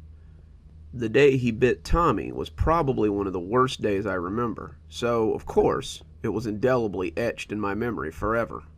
Tommy was a lot older than me or my friends. He was 12, and we all lived in fear of him. Whenever he strode onto the little playground area off the apartment complex, 5'8" and broad in the chest, we all usually left to go play somewhere else. Unfortunately, on that day, I was playing alone on the basketball court and didn't have time to escape. I'd been shooting baskets. I wanted to join the elementary school basketball league next year, so I wanted to get good. That's when Tommy came striding up. Blue was panting about good-naturedly, but looked up when he saw Tommy coming. He was always alone, never having any chums to play around with, and that should have been a red flag to any adult that had been watching. Even the most brutal of children have someone to pal around with, but Tommy was too antisocial and stupid mean for even other bullies to accept. "What you doing, sissy?" he asked, dragging out his limited insults he reserved for sissies or babies. I told him I was just shooting baskets, and he sneered like that was the silliest thing he'd ever heard. "That's not how you get better, stupid. Why don't you play me one-on-one? That'll get you better quicker." I agreed, thinking maybe he had decided to be friendlier. Nothing could have been further from the truth. The game started out with him taking the ball from me and scoring point after point. I was smaller than him, so it was easy for him to steal the ball from me and rack up points while I stumbled around. After a while, I started developing some strategies to get around him, though, and I started making some points on my own. Before I knew it, we were nearly tied, and this was unacceptable to Tommy. The game had been dirty before, but now it was downright brutal. The first time he pushed me, I heard Blue growl a warning. The second time he pushed me, I heard Blue snarl at him. On the third time, his fist coming down to crack me on the side of the head, I heard him yell as Blue sank his teeth into Tommy's backside.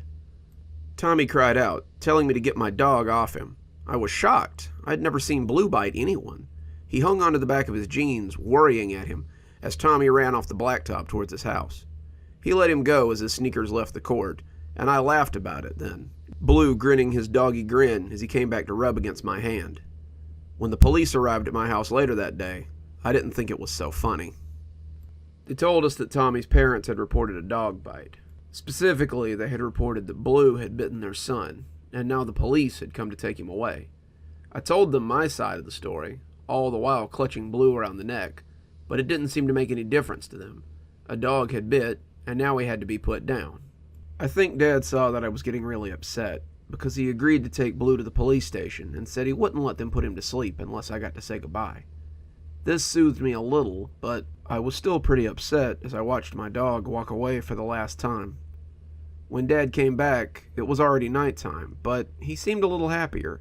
He told me that he had come to an understanding with the police officers, and they had let him drop Blue off at Sanders' farm. Dad said that Mr. Sanders usually took in troubled dogs, or dogs that were going to be put down, and let them work on his farm as farm dogs. That way, Blue could live there, and he wouldn't have to be put to sleep. He'll have all kinds of room to run around, much, much more room than this little apartment, and he'll be happy, Dad had said. I was ecstatic. I was sad that Blue couldn't live with us anymore, but at least the police wouldn't have to put him to sleep.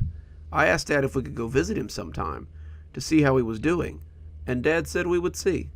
I went to bed that night and dreamed about Blue as he ran and ran on the farm, herding sheep and running off crows and enjoying his life now that he had a lot of space to play in. I asked Dad a few times if we could go see Blue, but it never seemed to be a good time. Dad always said things like he didn't want to distract him while he was at work, or he didn't want to make it hard for him to settle in by reminding him about his old family. I understood these things. They made sense, but I really wanted to see Blue again. I remember asking a handful of times, but like most kids, my attention span was pretty limited.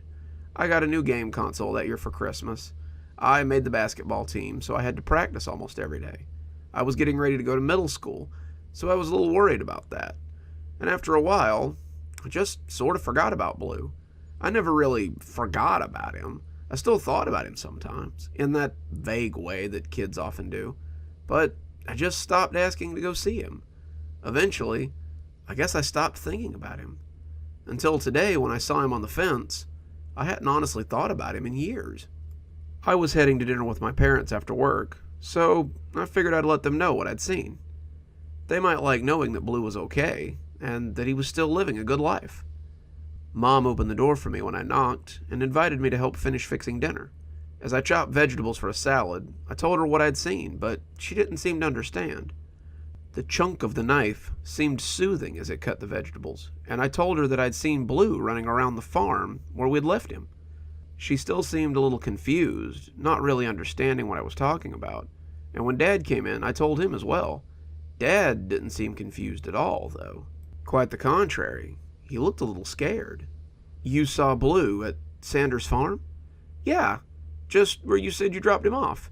He looked really happy. He was running around, chasing birds, and living his best life. He looked up when I drove past and almost seemed to recognize me. I was thinking that I might go visit him, see if he's still... Kid, Dad stated, cutting me off. That's impossible. I guess you're right, I said, thinking it over as we talked about it. Blue would have to be 20 years old by now. Maybe it's one of his puppies. It looks just like him. I might stop by anyway, see if maybe Mr. Sanders will sell me one of Blue's puppies. It would be nice to have a reminder of old Blue around the apartment. My dad sat down heavily, and that made me look up at him with real worry. He seemed like he was debating something, or maybe having a hard time accepting something. I was worried for a minute that he might be having a heart attack. He'd had one last year, and after that his heart hadn't exactly been stable. Instead, he just looked up at me like he might have seen a ghost or something. That's not possible, because Blue is dead. I looked at him in shock. How do you know? Did Mr. Sanders tell you when He didn't have to. Blue died the night I took him to the police station. We put him down. My head spun a little. Had they been lying to me this whole time? Dad had told me he'd taken Blue to the farm. He had stuck to that story till eventually I forgot. Had he just been telling me a lie to stop me from being upset? Why had he told me about taking Blue to the farm at all? Sit down. I think it's time I tell you the truth. It's the truth you may have to face yourself one day, so it's best you hear it now. I sat down, keeping a close eye on my old man, who suddenly seemed less trustworthy than he had a few minutes ago. People in this town always say that they're taking their dogs to the farm. It's been a tradition for at least as long as I can remember. My own dad told me he was taking my dog Scout to Sanders' farm when he got too old and too sick. He said that Scout could run and play for as long as he wanted, and the country air would do him some good. My daddy had never lied to me before, at least not that I knew of, and I was happy that Scout could live somewhere where he could get better. He was old and really sick. I wasn't quite ready to say goodbye to him yet, though. Daddy said we could visit him, but we never did. Eventually, just like you, I kind of forgot about him and went on with my life. I sat in silence, not really sure what to make of all this. So Granddad had lied as well, but this seemed to be a generational lie.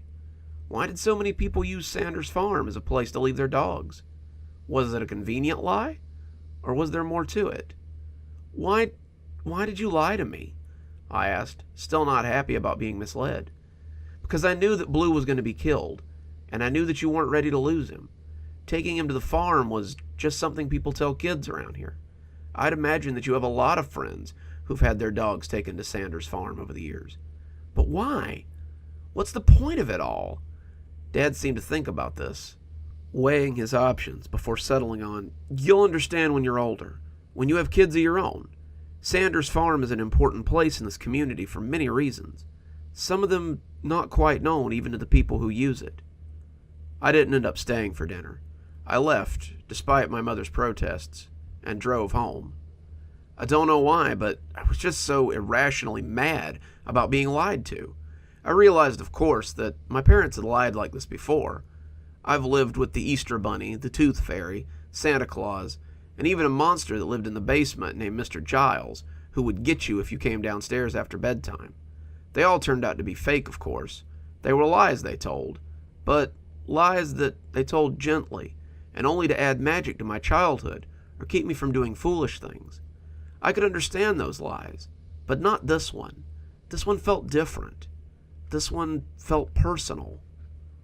I flopped onto the couch when I got home, and John paused his game as he glanced over at me. What's wrong, babe? You look upset.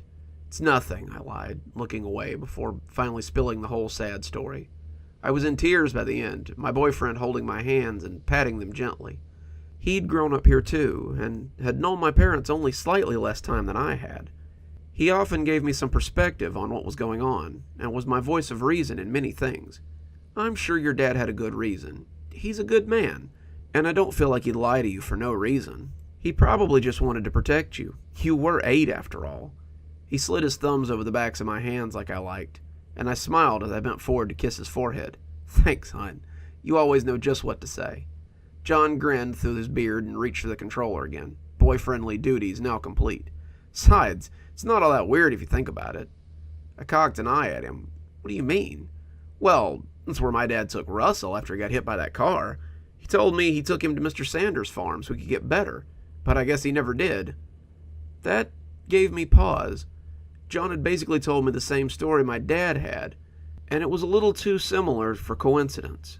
As John went back to rolling and smashing anything that wandered into his field of vision, I opened my phone and sent a text to my friend Matt. Matt and I had been friends nearly as long as John and I had, and I trusted him as much as I trusted my boyfriend. Hey Matt, just wondering if you've ever heard your parents say anything about taking one of your pets to Sanders' farm.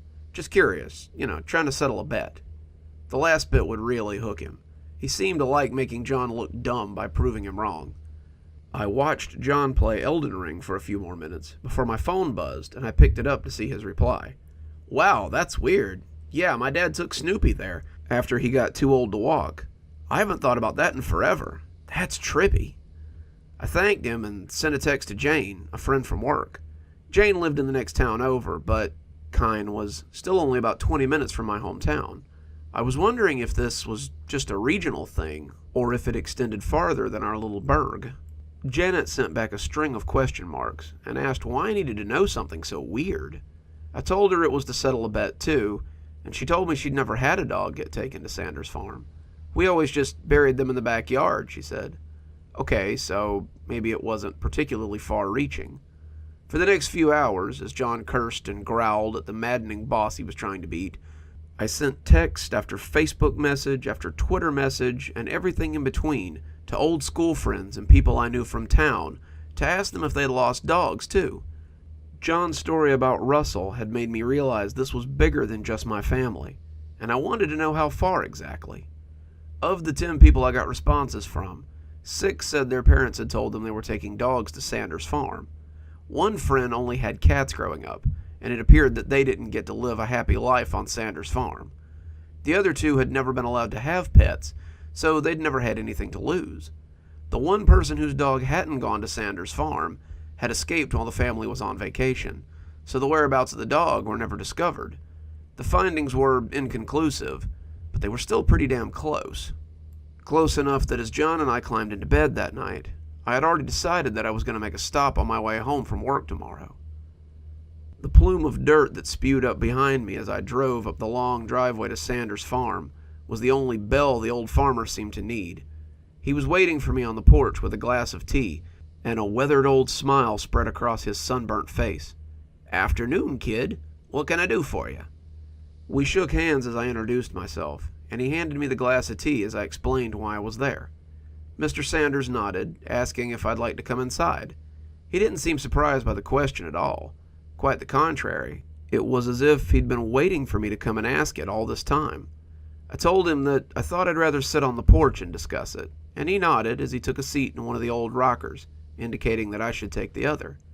Every now and again, someone puts 2 and 2 together and realizes that everyone brings their dogs to Sanders' farm. It's not a new concept. People have been doing it since before the Great Depression. I can't tell you how long it's been going on, but I can tell you how it started if you'd like to hear. I nodded, and he began his story. The first dog to be brought here wasn't really brought at all. His name was Jip, and he was my friend. He was just a pup when I heard him crying one afternoon. He'd gotten himself stuck in a trap, and his pack had deserted him, probably thinking he was done for. He was just a little half-starved thing, but he growled at me as I came to get him loose. Turned out I didn't have to do too much. The trap had nearly tore his front paw off, and he was bleeding out. It seemed a shame to let him die, so I held him down and tied his foot off with a handkerchief.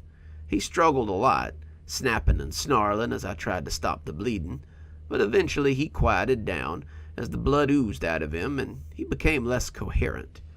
I scooped him up and took him back home, cutting the little bit of skin off that held his paw on and dressing it as best I could. I was afraid he had died for a little while, but when I heard him come to, snarling and snuffling and howling, I knew he'd likely recover."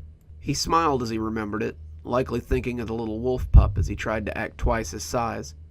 "We started off slow, but eventually I earned his trust. His paw would never grow back, but he managed to teach himself to walk with 3 legs. I had done a good enough job of cleaning it up that it didn't get infected, and after a few months the lack of a paw didn't seem to slow him down. He couldn't return to his pack. I'm not sure he ever even tried, but he was my dog after that, and I loved him." His smile became sad, and I felt we were about to come to the part of the story where he lost that friend. "We lived together for about 12 years, both of us growing old as the seasons passed. Gyp's gait was slower, and his joints creaked when he walked, but he was still always willing to walk around with me when I did my work. I was in my late 40s, working the land as I do now, when we stumbled upon a bear one day. He had decided to bed down in my corn crib, and when I went down to check my stores, he woke up and charged me.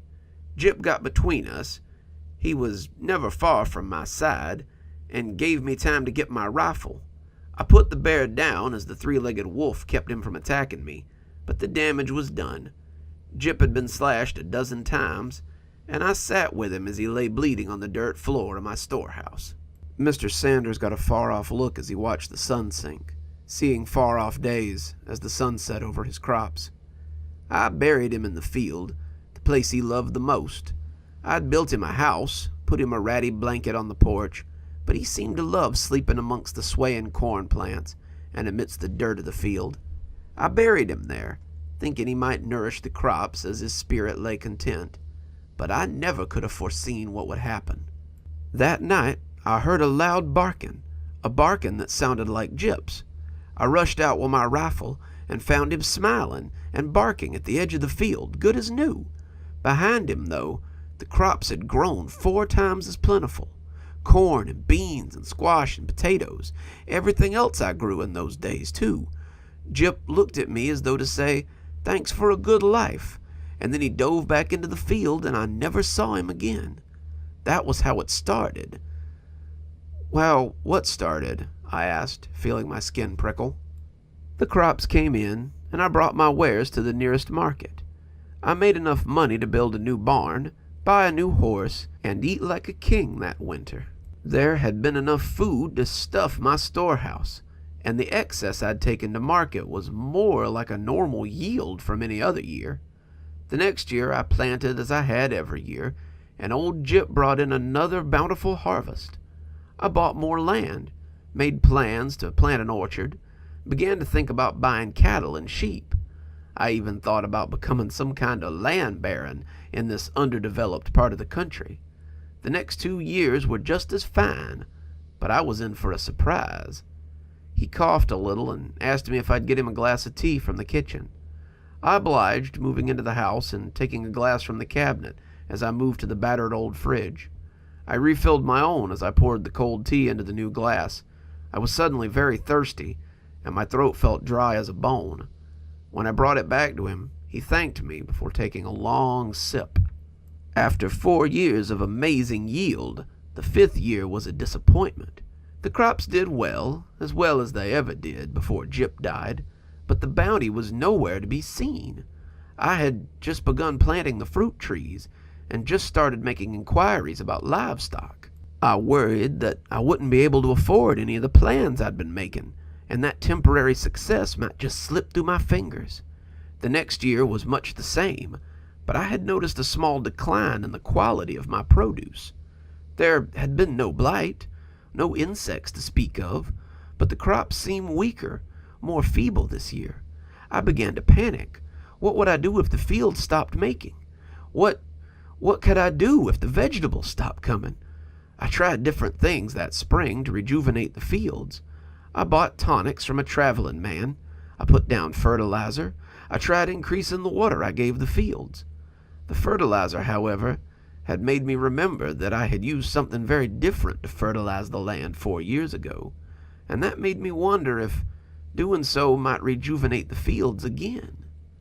The sun was sinking lower now, the fiery ring just over the tops of the corn as they waved merrily. And so I set out to find a proper sacrifice for the land, something to bring it back again. I tried forest animals. Jip had been of the forest after all, but to no avail. I tried strays from the nearby town, but they did nothing. In my desperation, I'm ashamed to say that I bought and killed animals from the local stableman, even going so far as to buy and slaughter a horse, but they did little to rejuvenate the crop. Then one evening, as I came back from the market with my pathetic yield, I nearly struck a child as he came bounding into the road. The dog with him, just an average mutt, pushed him out of the way, and my tires crunched over the animal. I heard the boy cry out in despair as he cradled the dying dog in his arms. Its back was clearly broken, but I wasted no time. I took the dog with me, driving away quickly as the father came rushing out to see what all the fuss was about. The setting sun cut fire lines across his eyes, and the sting must have been uncomfortable, if not eye-watering. Mr. Sanders seemed not to notice, though.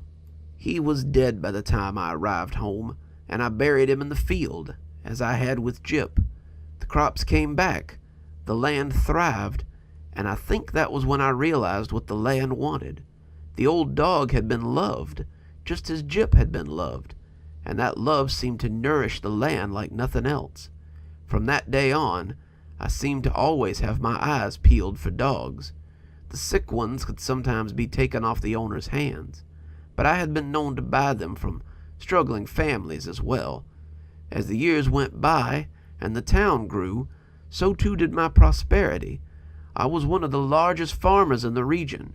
My produce sold at every general store and market for miles around. I've seen the horses replaced by automobiles, seen the carts that came to get my food replaced by trucks, and all the while, my fields continued to put out more of the stuff I needed to grow. Ah, but there was a price, and the price has become quite steep over the years. I was still mulling over what he had said, and when he paused to drain the dregs of his glass, I asked the question that had been wavering on the edge of my mind. "Mr. Sanders, how old are you?" Mr. Sanders fixed me with a mischievous grin, and it took years off of him. "Just starting to put it together, eh? I was born in 1815. I bought this land in 1845. The year I buried Jip, I was 45, and I have stayed that age ever since. Despite having more crops than I know what to do with, the land also grants me life for my sacrifice. I can't explain why, and I can't explain how, but I keep living as long as the land thrives." I wanted to deny what he was saying, but I could find no argument against it. The man looked old, sun-weathered, but not ancient. How would he manage to keep from being noticed? If he had really owned this farm for so long, how had no one seen? As my farm grew, so too did the town. The market thrived, the people prospered, and thus began the agreement. I had grown tired of finding my own sacrifices, so I made them a deal. They would bring me their dogs, those who were sick or those who were too old to carry on, and I would continue to make the town flourish. By that time, I was making a sacrifice once a month. Today, I make a sacrifice once a day. Before too long, I fear that it will become unmanageable, and the farm will fail." I said nothing, just sitting and staring, wishing I could believe that this man was crazy. I suppose that wouldn't be too bad. I've grown tired of living and making sacrifices, and maybe it's finally time to rest. Nothing lasts forever, after all, not even immortality, he said, grinning. The grin made his face look skeletal, his true age shining through at last. I thanked him for the tea, thanked him for the story, and stood up shakily. "Take care of yourself, kid, and don't worry. Old Blue is as happy as any other dog here. You did what you could for him, and now he's at rest where no one can hurt him ever again." I nodded dumbly, my legs shivering as I walked down the stairs to my car. As I climbed in, I thought I saw a familiar brown snout as it poked from the rows of corn plants. My hands froze halfway to the ignition. He was grinning at me, looking out through the corn and panting happily. It was as if he had come back one last time to say goodbye, and as we locked eyes, he slid slowly back into the field. I've driven by that farm once a day since, but I've never seen Blue again. I do worry, though, about what will happen to all those ghosts if something should happen to Sanders' farm. The crops have begun to look a little different lately, less healthy, more like plants that are rotting from the inside. If the vegetables die, if the farm fails, then what will happen to all those spirits that call the land their home? There was a sign next to the dirt road today that said, "For sale by owner." I suppose soon we may very well find out. Well, everyone, I think that'll just about do it for today.